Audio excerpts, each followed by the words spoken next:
Hola queridos hermanos, un gusto de estar nuevamente ante ustedes presentando pues un punto más acerca de lo que hemos estado estudiando todas estas veces que nos estamos reuniendo en la iglesia y sobre todo en especial con el mensaje de las 10 vírgenes y su aplicación para este tiempo. Estamos eh, mirando en los estudios últimos que hemos estado llevando para aquellos que todavía no están en sintonía de lo que estamos hablando el día de hoy sobre los 4 marcadores. Esto es lo que estamos estudiando. En la parábola de las 10 vírgenes existen 4 marcadores específicos que vamos a ver que la pluma inspirada nos dice que se van a repetir nuevamente. Este es el punto.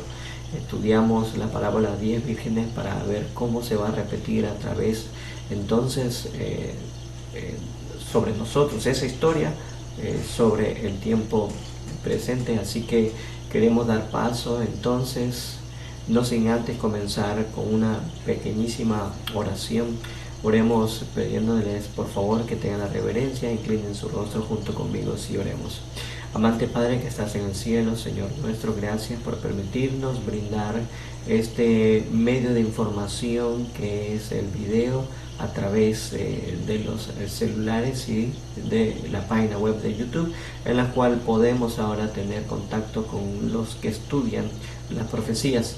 Deseamos que el entendimiento de las parábolas de 10 vírgenes sea de tal forma que las personas puedan comprender la necesidad urgente del estudio de estas y a la misma vez tener esa sencillez y esa humildad característica de hombres y mujeres piadosos que desean la venida de Cristo Jesús y que están esperando a que la puerta se abra para tener acceso entonces a ese lugar celestial que Él ha preparado para nosotros. Sé con este video en este momento y con los hermanos que lo escuchan, te lo rogamos en Cristo Jesús. Amén.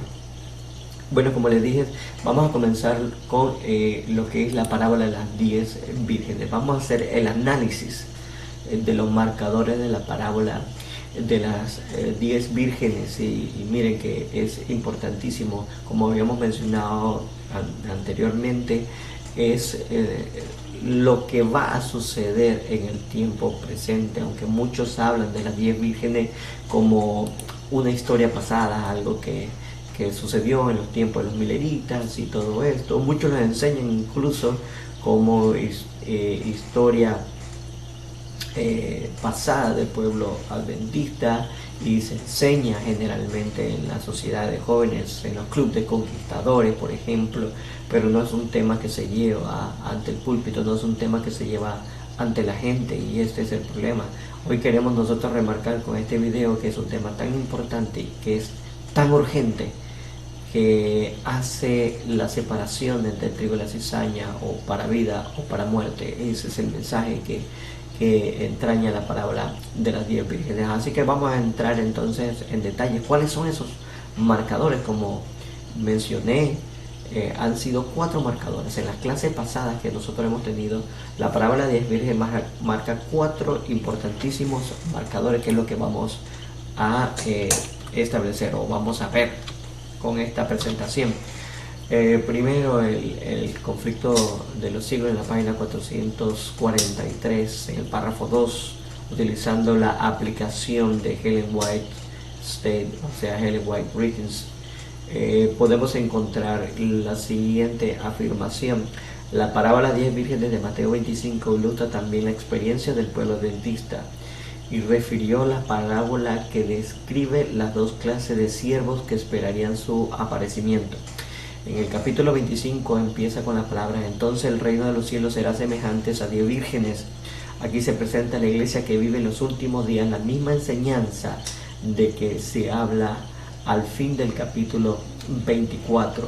Cuando nosotros leemos esto en el conflicto de los siglos, nos está diciendo claramente que la parábola de las 10 vírgenes describen la situación actual del pueblo adventista y describen la situación actual de aquellos que están esperando en los últimos días la venida del esposo. Así que no ha cambiado para nada, no ha cambiado para nada. Y quiero hacer un paréntesis aquí y hablar del capítulo 24, porque el capítulo 24 nos narra toda la historia que Jesús nos ha enseñado acerca de todas las señales que se iban a ver al fin del mundo. No solamente cuando Jerusalén iba a ser destruido y los cristianos en aquel tiempo, en el año 70, que veían estas cosas, tenían que entender que esta era la señal del fin, ¿no? Esto es solamente unos pasajes que se dieron para que nosotros comprendiéramos que en la misma magnitud como llegó el fin en los tiempos de Israel, así mismo también iba a llevar a estos días, en la misma magnitud, y que muchos, por no seguir el estudio cronológico de las profecías y lo que determinaba para el futuro, entonces no iban a entender el tiempo en el que se encontraban y el cumplimiento que se tenía que llevar a cabo, teniendo en cuenta lo que ya se había cumplido en el pasado. Ese es el punto, y eso es lo que Cristo estaba enseñando. Mateo 24 nos enseña las señales del tiempo del fin, tanto los israelitas como para el mundo actual.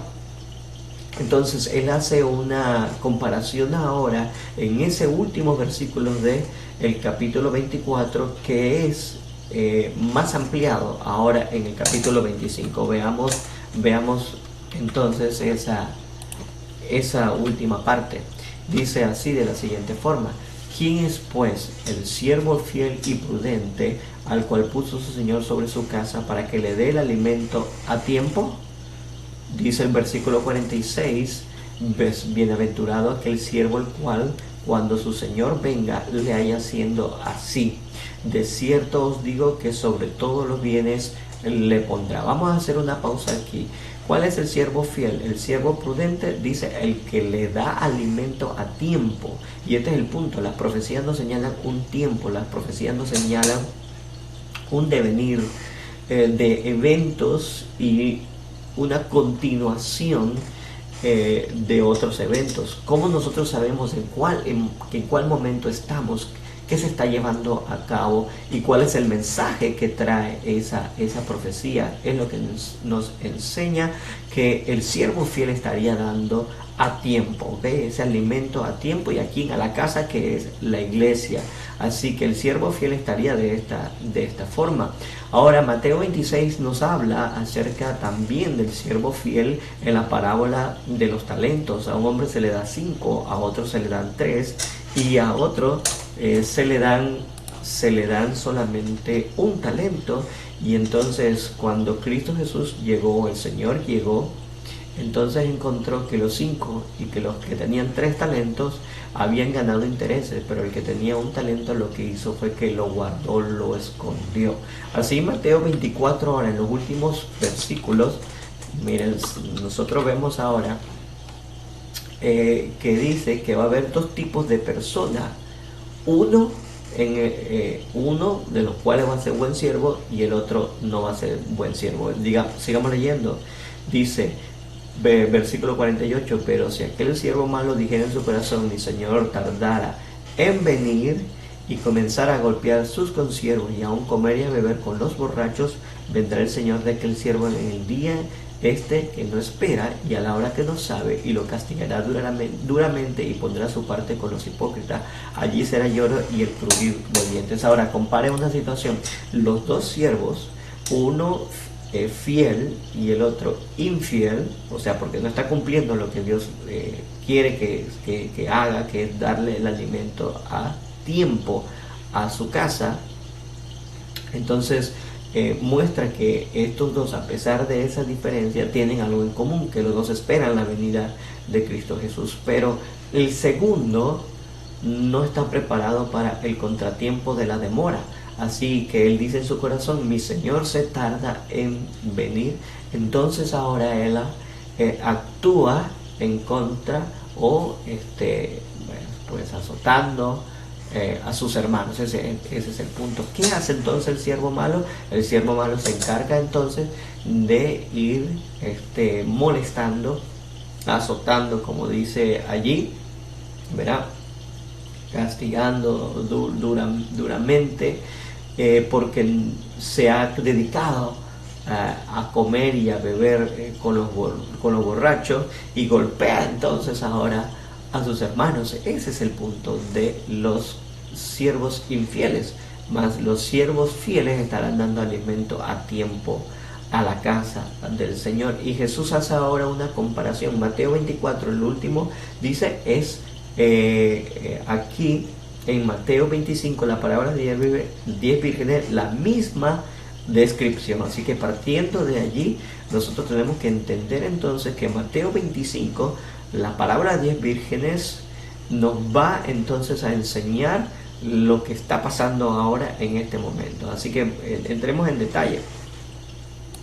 La parábola de las 10 vírgenes ahora nos muestra que hay marcadores. El punto y la pregunta que nosotros debemos hacernos es: ¿qué representan los marcadores? ¿Ok? ¿Cuáles son esos marcadores que se está hablando aquí en este video?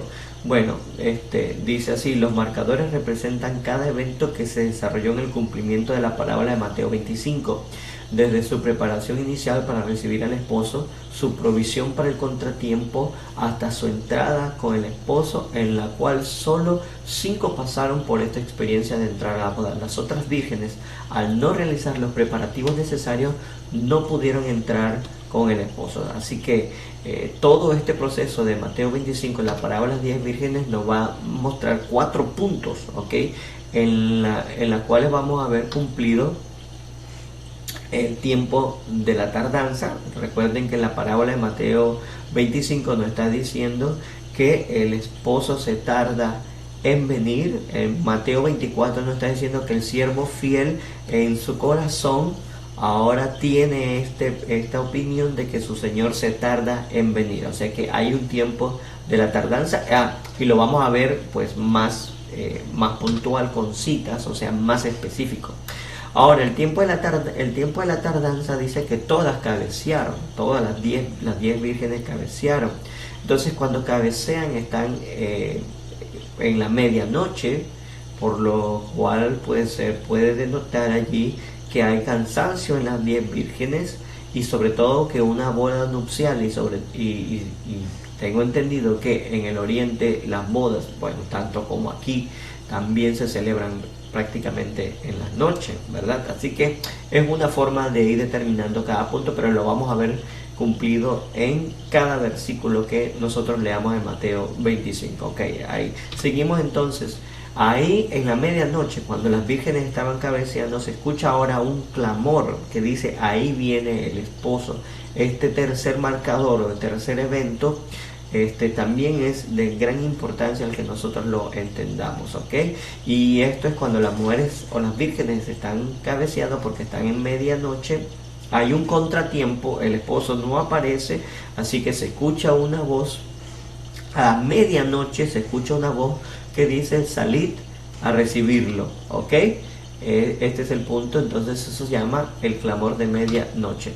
Entonces, en el último marcador, le hemos llamado el gran chasco, es cuando el esposo entra con las vírgenes y solamente 5 de ellas llegan a entrar por esa puerta, pero 5 quedan afuera, no pueden entrar a las bodas.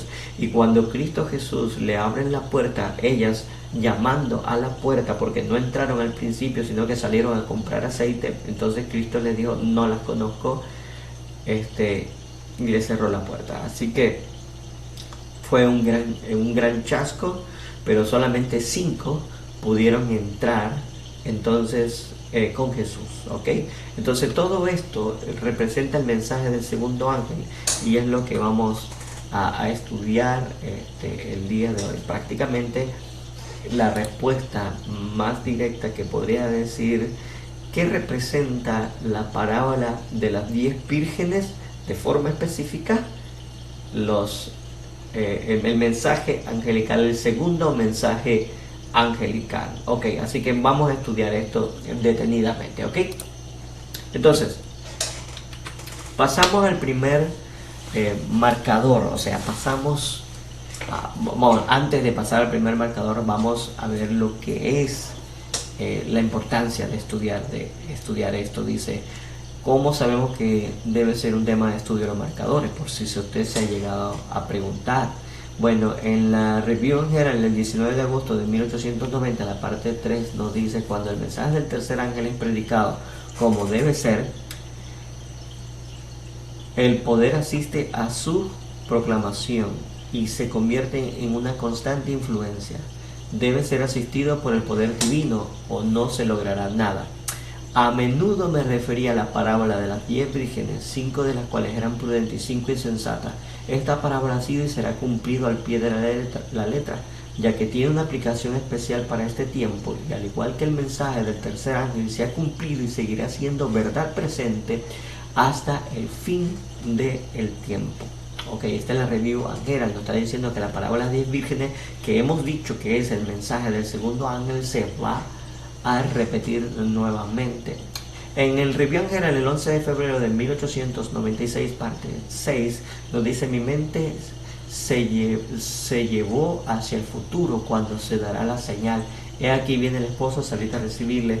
Sin embargo, algunos habrán retrasado el obtener el aceite para la reposición de sus lámparas, y demasiado tarde se darán cuenta que el carácter que está representado por el aceite no es transferible. Ok, importante lo que nosotros vamos a ver. ¿Por qué es importante estudiar los mensajes declarados aquí en este tema de las 10 vírgenes? Porque dijimos que es el mensaje del segundo ángel. Y segundo, en el Review and Herald el 19 de agosto de 1896 nos está diciendo, perdón, no el 18 de agosto de 1890, el 19 de agosto de 1890 nos está diciendo que es verdad presente y que se va a volver a repetir, y que es parte del mensaje del tercer ángel. Dice: cuando el mensaje del tercer ángel es predicado como debe ser, el poder asiste a su proclamación y se convierte en una constante influencia. Dice: debe ser asistido por el poder divino o no se logrará nada. A menudo me refería a la parábola de las 10 vírgenes, 5 de ellas las cuales eran prudentes y 5 insensatas.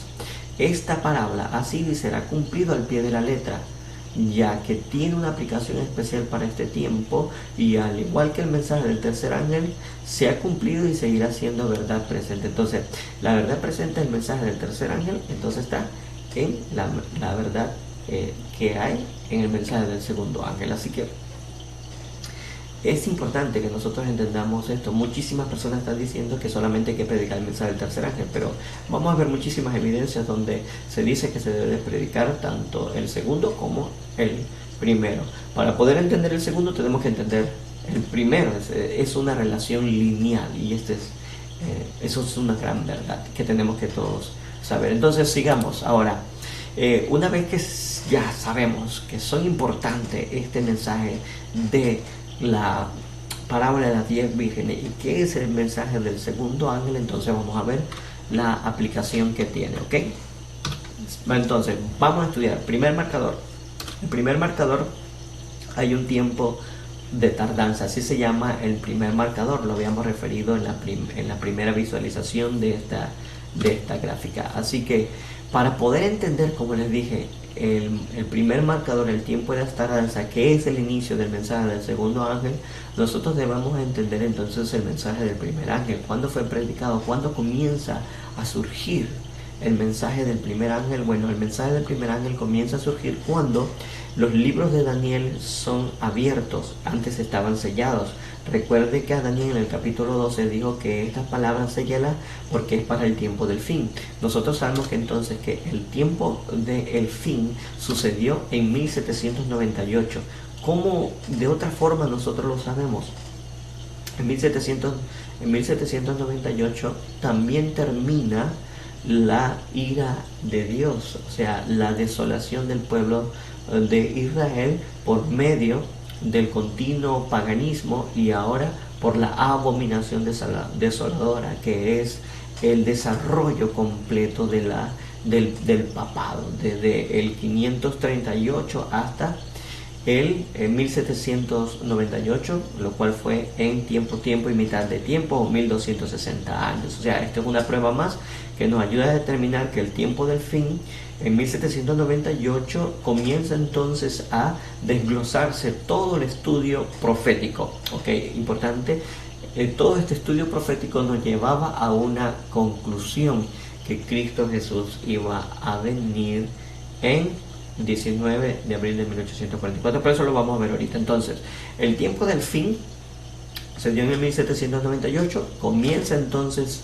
el entendimiento del mensaje del primer ángel, y entonces en 1840, el 11 de agosto, esta adquiere poder porque se ve el cumplimiento de ella, por ejemplo, cuando el poder otomano cayó bajo el dominio de las potestades europeas, cosa que fue predicho por los mileristas muchos años antes, en la cual ahora todo el mundo vio que estas verdades que ellos predicaban eran verdad, y que el sistema de análisis bíblico o de interpretación bíblica eran correctos. Así que el mensaje del primer ángel fue fortalecido el 11 de agosto de 1840, lo que llevó entonces a darle un impulso al movimiento milerista, proclamando entonces que la venida de Cristo Jesús se iba a dar el 19 de abril de 1844. Pero una vez llegado ese tiempo, entonces podremos decirlo así, se chasquearon por primera vez, ya que Cristo Jesús no apareció, y ahí es donde entonces comienza ese periodo de tardanza que se habla en la parábola de las 10 vírgenes, y eso nos llevaría entonces a el segundo marcador. Así que vamos a analizar entonces el tiempo de la tardanza con citas del espíritu de profecía. Nos dice el conflicto de los siglos en la página 445 de la aplicación. Tardándose pues el esposo, cabecearon todas y se durmieron.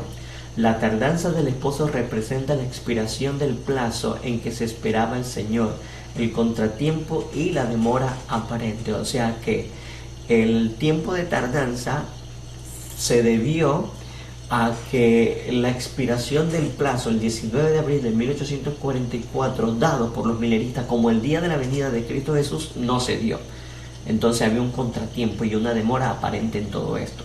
Dice, sigo leyendo, en ese momento de incertidumbre, el interés de los superficiales, de los sinceros a medias, empezó a vacilar y cejaron en sus esfuerzos, pero aquellos cuya fe descansaba en un conocimiento personal de la Biblia, tenían bajo los pies una roca que no podían ser barridas por las olas de la contrariedad. Cabecearon todas y se durmieron. Una clase de cristianos se sumió en la indiferencia y abandonó su fe.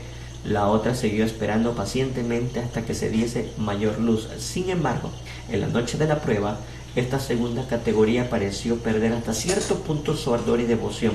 Los tibios y superficiales no podían seguir apoyándose en la fe de sus hermanas.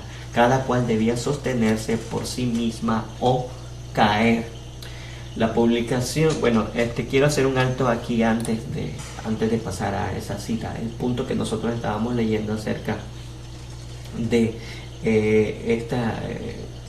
esta cita del conflicto de los siglos en la página 442, acuérdense, vamos a rectificar nuevamente, en la 445, nos dice claramente que había un momento en el cual se estaba esperando la venida de Cristo Jesús. El conflicto de los siglos en las páginas anteriores nos está diciendo el inicio mismo del capítulo, que fue en la primavera de 1844, la primera fecha que se había establecido para la venida de Cristo Jesús.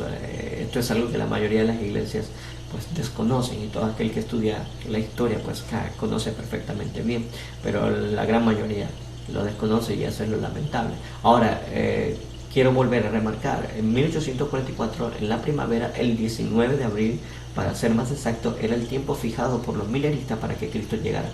Pero Cristo no llegó.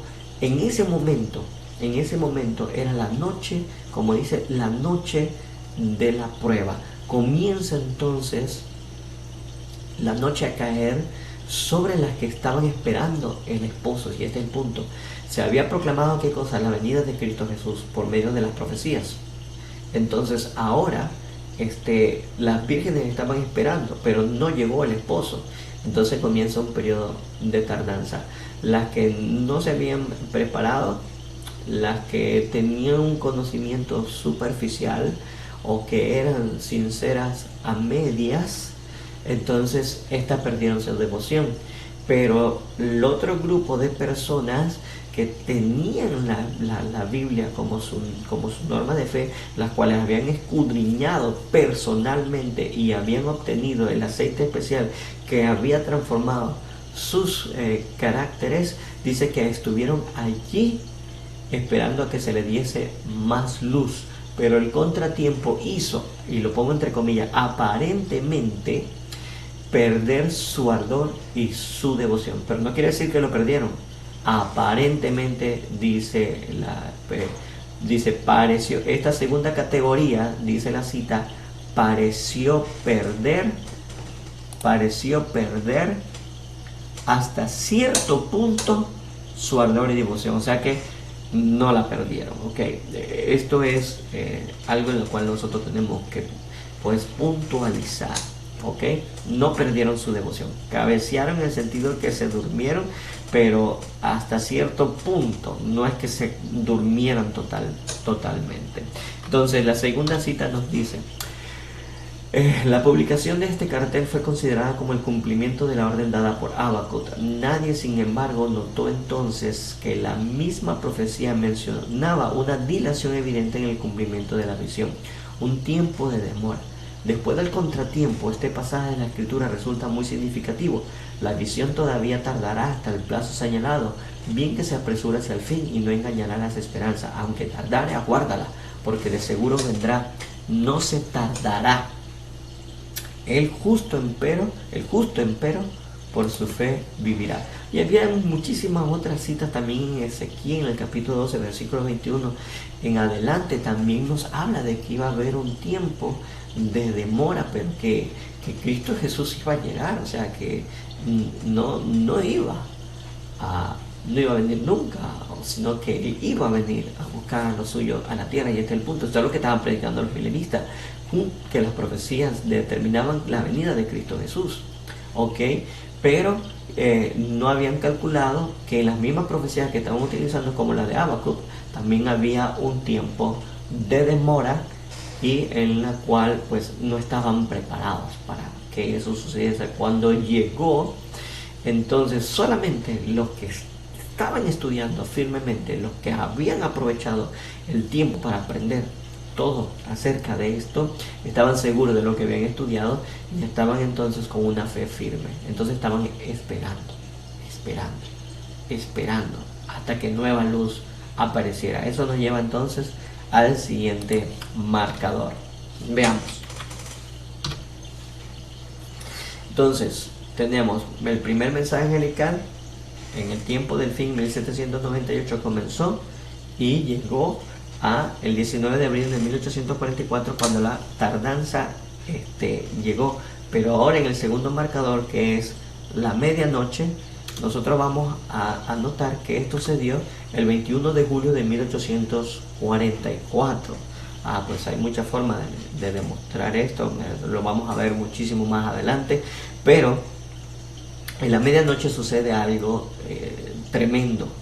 Recuerden que muchos eran sinceros a medias, muchos eran superficiales y muchos se dejaban guiar solamente por sus sentimientos, ya que todo el mundo predicaba de que Jesús iba a venir el 19 de abril de 1844. Muchos se entregaron a esta predicación, pero sin un fortalecimiento en la fe, en la palabra. Y cuando llegó el momento dijeron, bueno, estábamos equivocados. Así que otros dijeron que no estaban equivocados, pero entonces tomaron otros caminos. Así que se despuntó lo que es el fanatismo, ¿ok?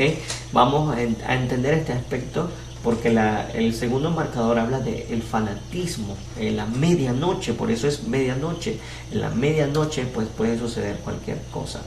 Dice, por aquel entonces despuntó el fanatismo. Algunos que habían profesado creer fervidamente en el mensaje rechazaron la palabra de Dios como guía infalible y, pretendiendo ser dirigidos por el Espíritu, se abandonaron a sus propios sentimientos e impresiones e imaginación. Había quienes manifestaban un ardor ciego y fanático y censuraban a todos los que no querían aprobar su conducta.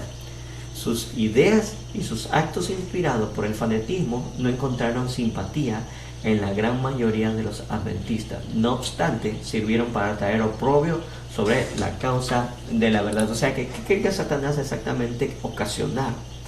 Que este proceso que Dios estaba llevando muy calculadamente, un proceso de depuración donde Dios quería ir barriendo con todas aquellas personas superficiales que se daban guiar por sus emociones y o que eran sinceros pero que no habían llegado a esa completa transformación.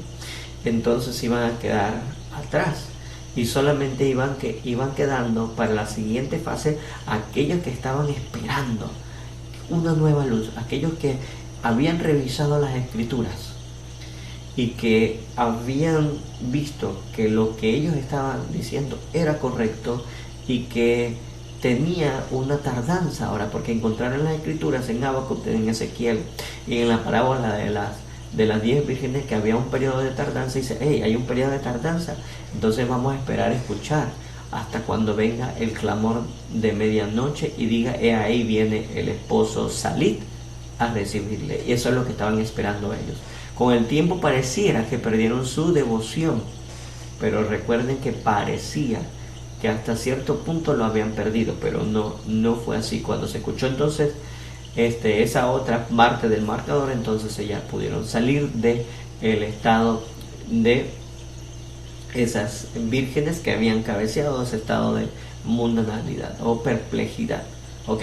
Entonces vamos a seguir viendo el siguiente marcador.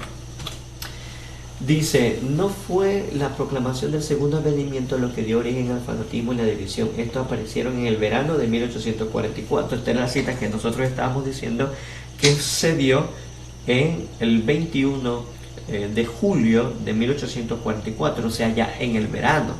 O sea, ¿por qué el conflicto de los siglos te habla de las estaciones?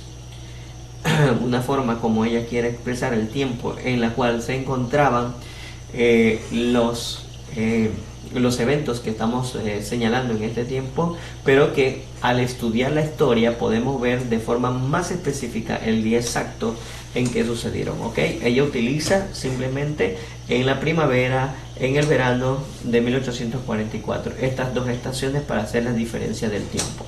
Dice, cuando los adventistas se encontraban en un estado de duda y perplejidad con respecto a su situación real, la predicación del mensaje del primer ángel y del clamor de medianoche tendrían directamente a reprimir el fanatismo y la disensión. Tardándose pues el esposo, cabecearon todas y se durmieron. Mas a medianoche fue oído el grito de aquí viene el esposo, salid a recibirle. Entonces todas aquellas vírgenes se levantaron y enderezaron sus lámparas. En el verano de 1844, y subrayo aquí, a mediados de la época comprendida entre el tiempo en que se había supuesto primero que terminarían los 2300 días y el otoño del mismo año, hasta donde descubrieron después que se extendía, el mensaje fue proclamado en los términos mismos de la escritura. He aquí que viene el esposo. O sea, ¿qué quiere decir esta cita que nosotros estamos leyendo? Primero, que los mensajes del primer ángel habían dado su resultado. Todos los que habían estudiado el mensaje del primer ángel con profundidad, o sea, humildad y con bastante sencillez, y también pidiendo ese aceite para que haga una forma de transformación en el carácter de las personas, dio su resultado. Esto era ahora que en la medianoche pudieron oír el clamor, he aquí viene el esposo, salir a recibirle. ¿Ok? Así que el mensaje del primer ángel y este mensaje que se está dando ahora en el segundo ángel, recuerde que todo este periodo del segundo ángel, lo que buscaban era acabar con el fanatismo. ¿Ok? El mensaje del primer ángel y el clamor de medianoche tendían directamente a reprimir el fanatismo y la disensión. O sea que todos que estaban aferrados a estos mensajes, pues no iban a entrar en fanatismos. Ese es el punto. Ok, así que sigamos entonces leyendo. Ok, el tercer marcador que viene, como vemos aquí ya en la gráfica, tenemos un tercer marcador, y ese tercer marcador es el clamor de medianoche. Lo que sigue, si está a medianoche el proceso, entonces tiene que venir un clamor a medianoche para que despierte a las vírgenes. Ok, así que recuerden, haciendo un recorderi, el mensaje del primer ángel se dio para el tiempo del fin, y se fortaleció el 11 de agosto de 1844, pero el 19 de abril se da el periodo de tardanza. Entra entonces lo que es el fanatismo, recuerden,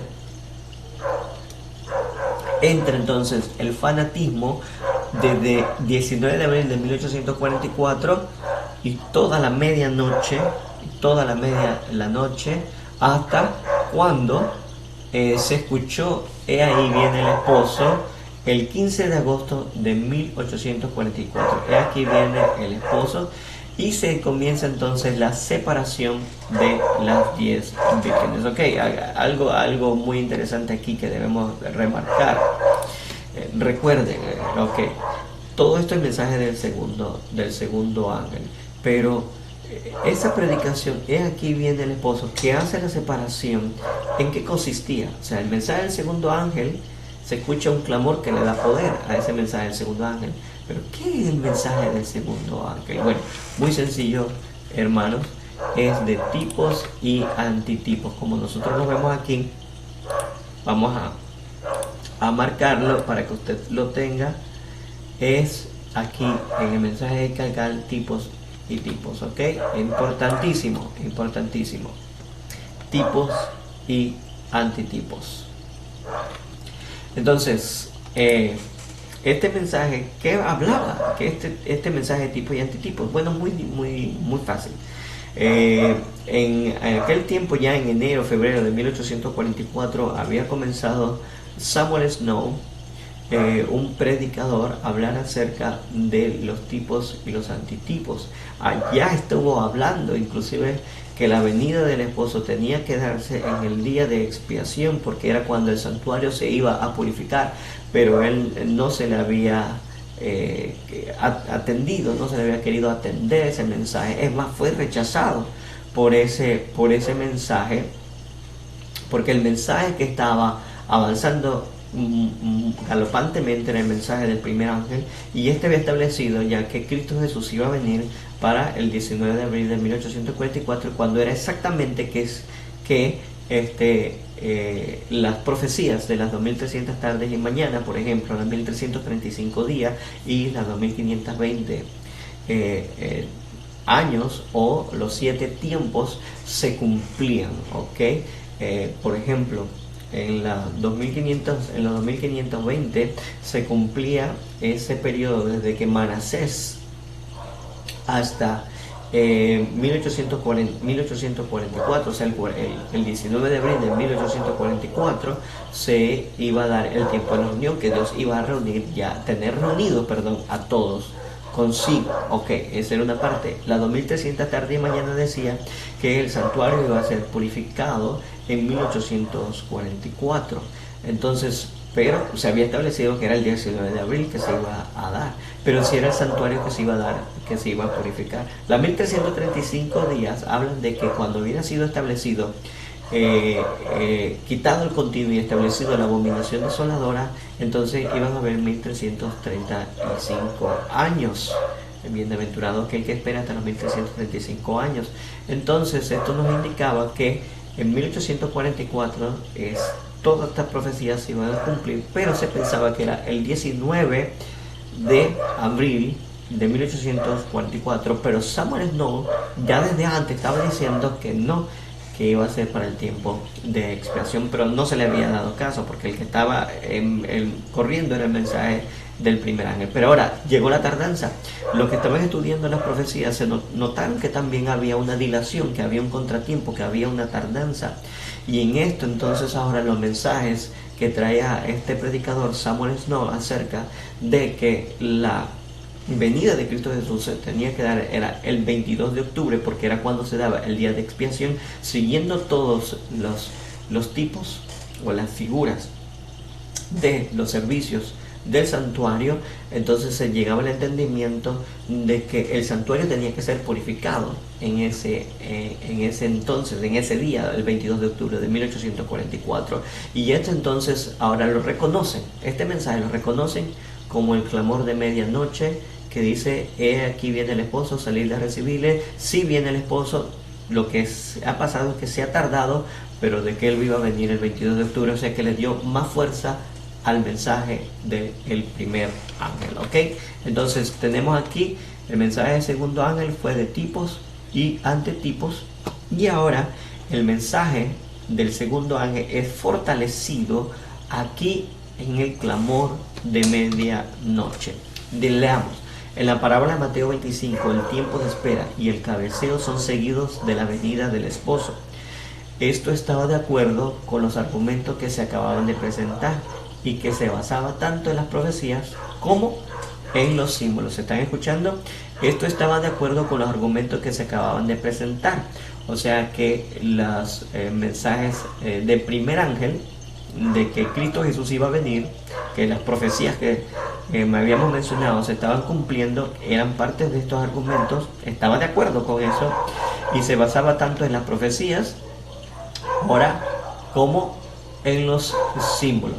Para muchos se entrañaba gran poder convincente en su verdad, y el clamor de medianoche fue proclamado por miles de creyentes. Otra cita, aquí mismo en Conflicto de los Siglos, en el 453, dice: al clamar, he aquí viene el esposo, salid a recibirle.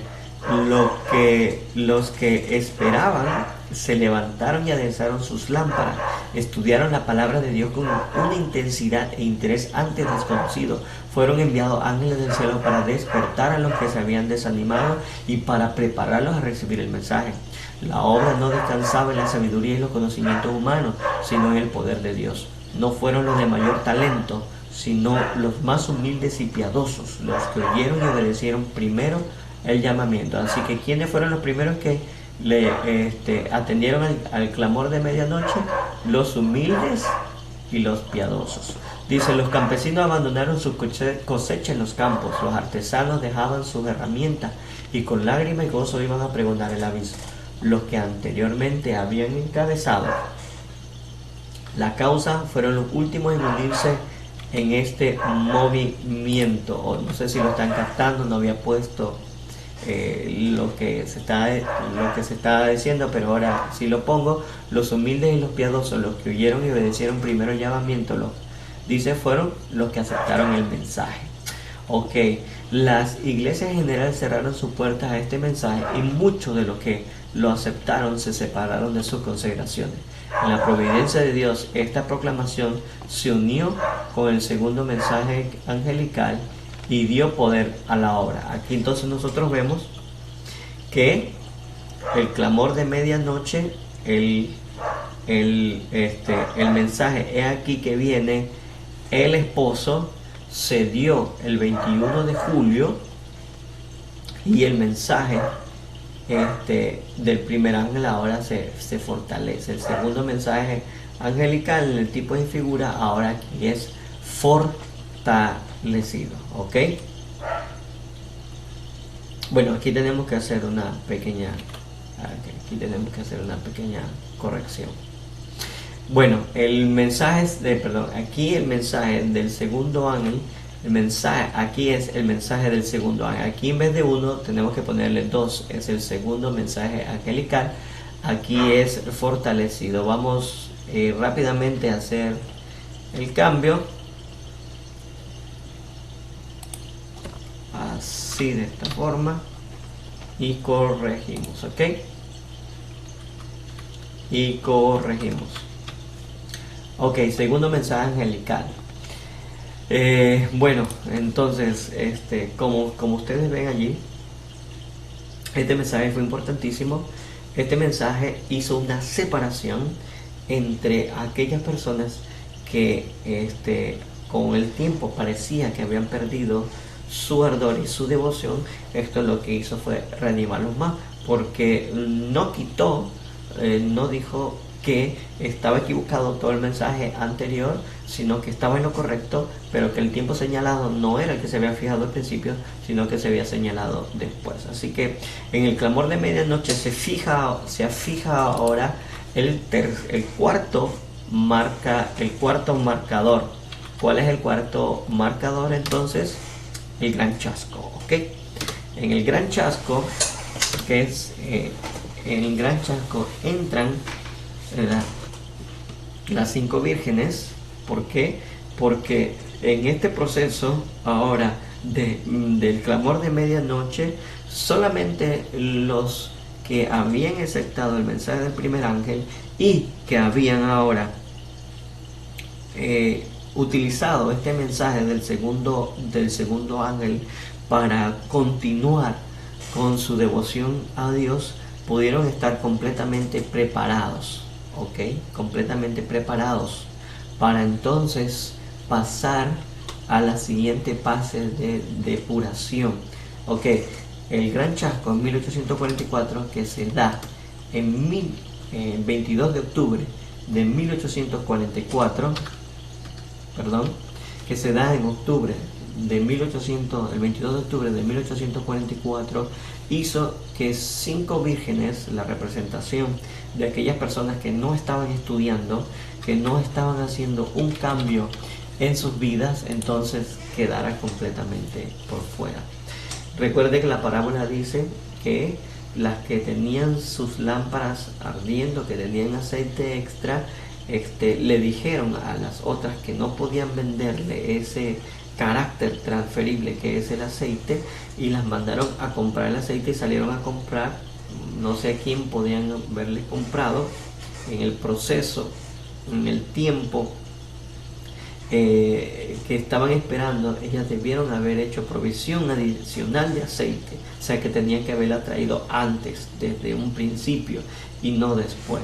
Así que ellas salieron a comprarlo, y cuando regresaron, entonces encontraron de que ya el esposo había entrado a las puertas y había entrado con las 5 vírgenes. Así que lo que nosotros vemos en esto realmente es un proceso de separación que Dios ha hecho. Así que, ¿qué ha sido el gran chasco? Para unos ha sido una puerta que se abre para un grupo especial de personas, y otro grupo, y se cierra para otro grupo de personas.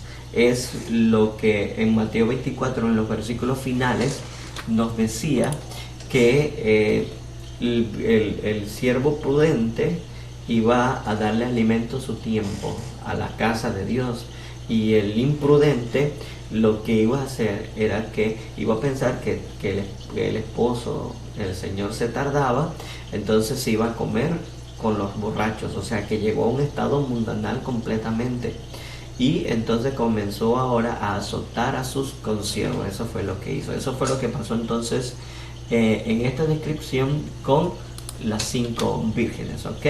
Que 5 vírgenes que se quedaron, las 5 vírgenes fatuas. Y desde el gran chasco entonces comienza lo que es el tercer mensaje angelical.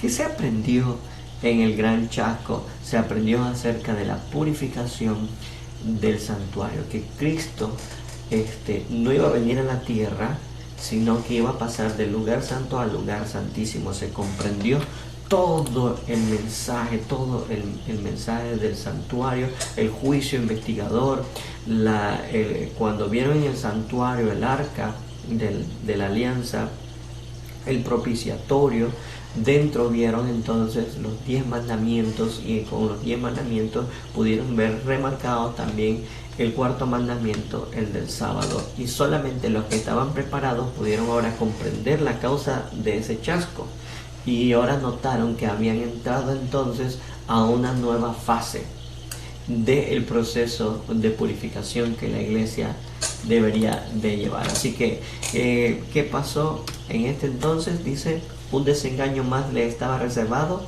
El tiempo de espera pasó y su Salvador no apareció.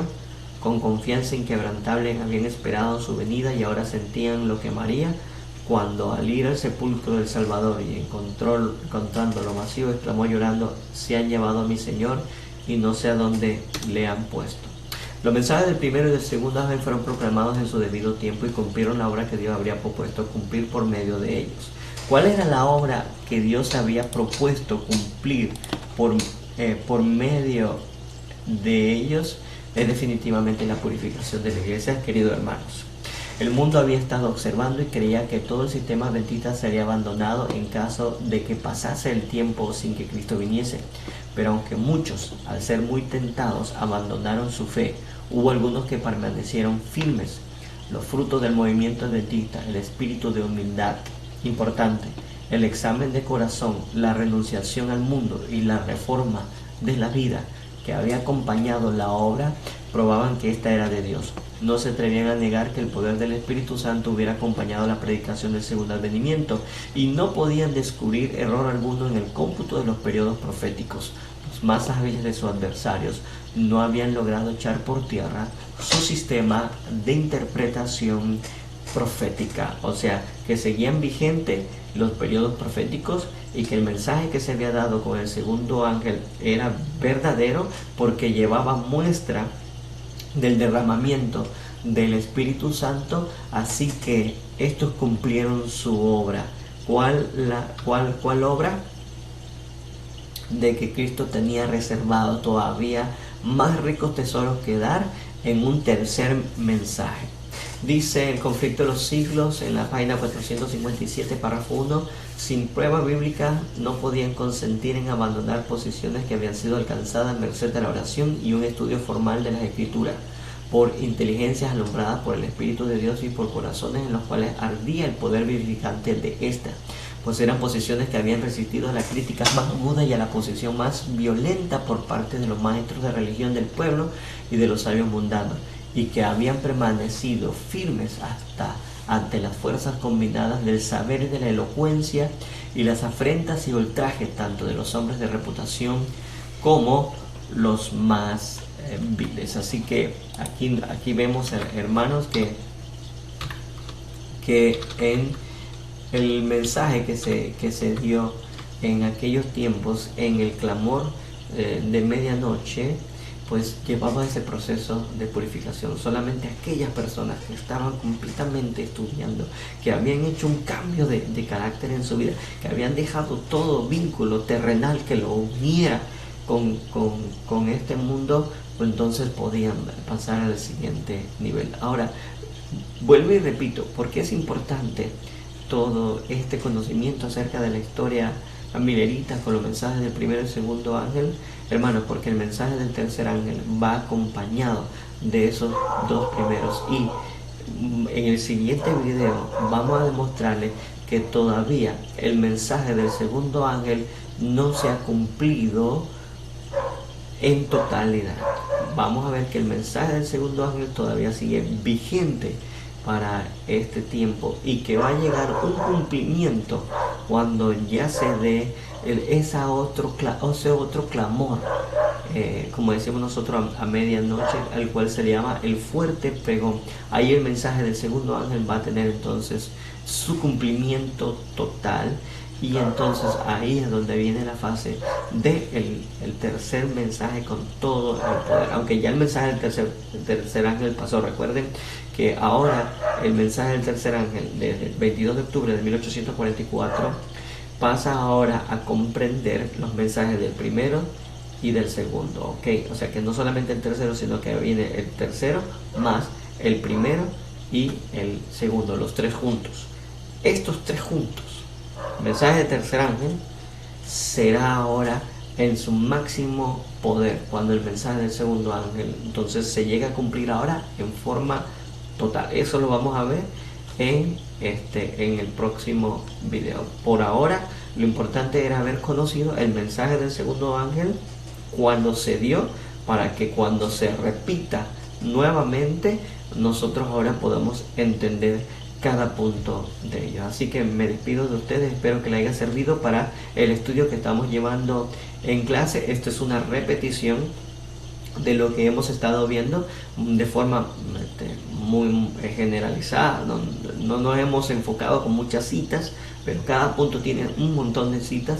Pero con esta que hemos mostrado en el conflicto de los siglos, en el capítulo de vaticinios alentadores o profecías cumplidas, donde se habla sobre las 10 vírgenes, usted haya podido entender entonces los 4 puntos, los 4 marcadores del mensaje del segundo ángel que se van a dar nuevamente. Así que los dejo, que Dios me lo bendiga y que la pasen muy bien.